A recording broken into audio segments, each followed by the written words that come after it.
Well, before I was a priest, the paranormal was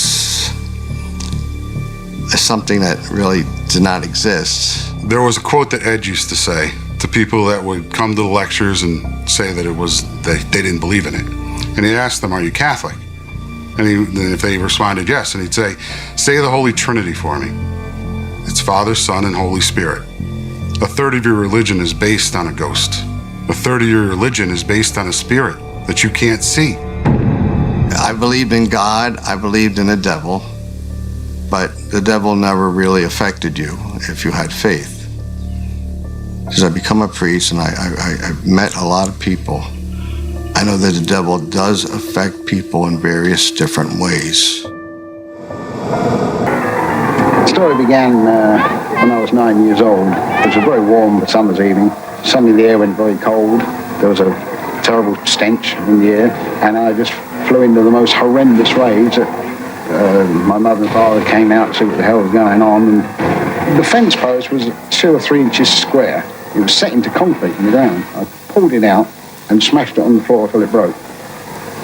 Well, I don't think I would do that now. My mother and father just couldn't make out why their little 9-year-old boy suddenly started to act virtually like an animal in the garden. I just had the feeling that ultimately I would kill somebody in my life for something I knew I would never be responsible for. What was causing it? I was literally, felt like just committing suicide. Like I told Lorraine, I said, "Lorraine, I'm not going to go before the public and start talking about a werewolf." I said, "It's going to be interesting to go there, see what we can do to help this man, but that's about it." He felt that that was just stretching our credibility just a little too far to believe in werewolves. But I believe.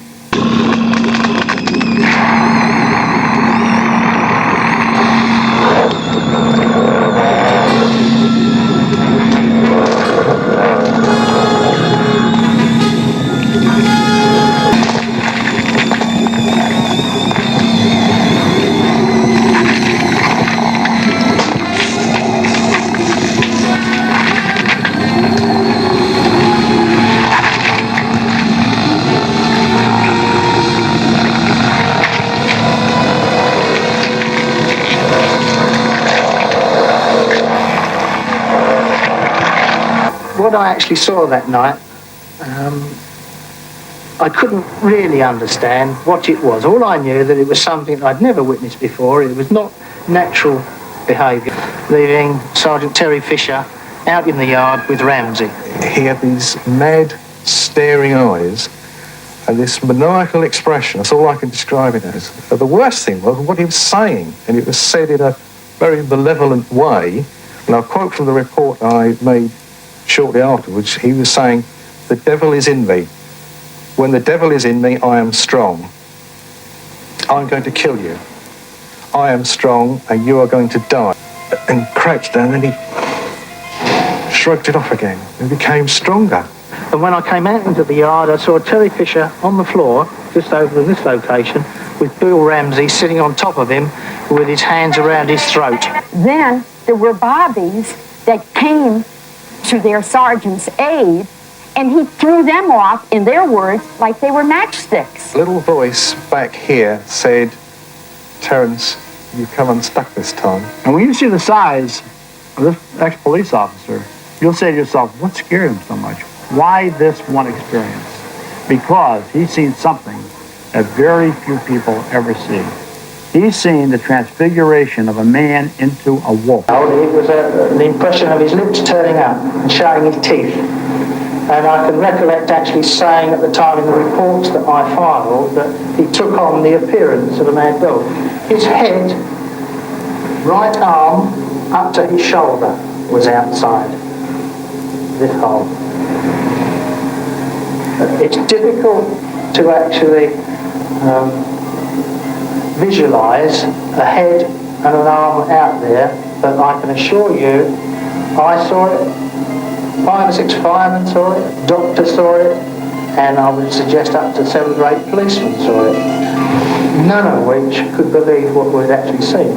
I submit this report for your information, and to have recorded the fact that it is in my opinion that this man will, if not controlled, end up causing fatal or serious injury to some person. Everybody thought I had a mental problem.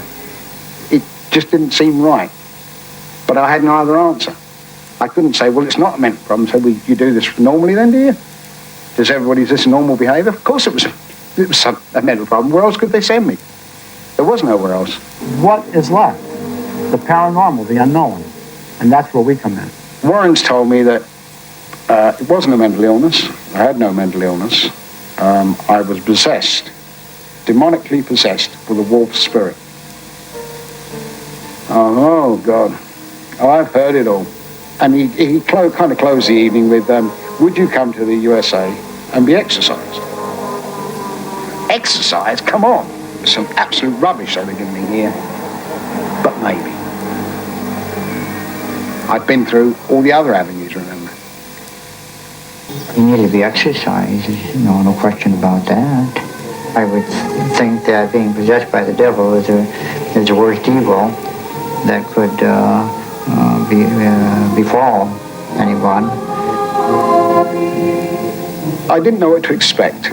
And when you enter in a realm of the unknown, you're obviously very, very scared. Lord permitted, the devil could easily kill the exorcist.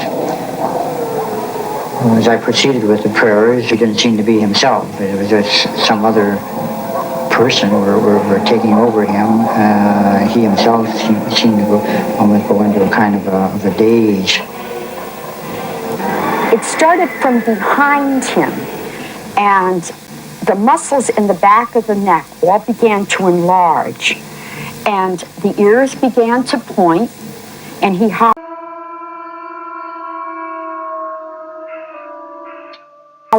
He had begun to make the signs of the cross on his forehead and on his breast, and then he would violently react and slap his hand at me, and he snarled like an animal.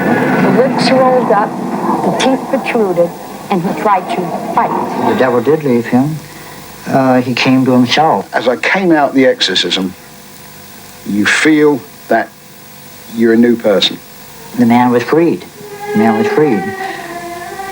I felt I wanted to kiss him, kiss Bishop McKenna, because what he'd done.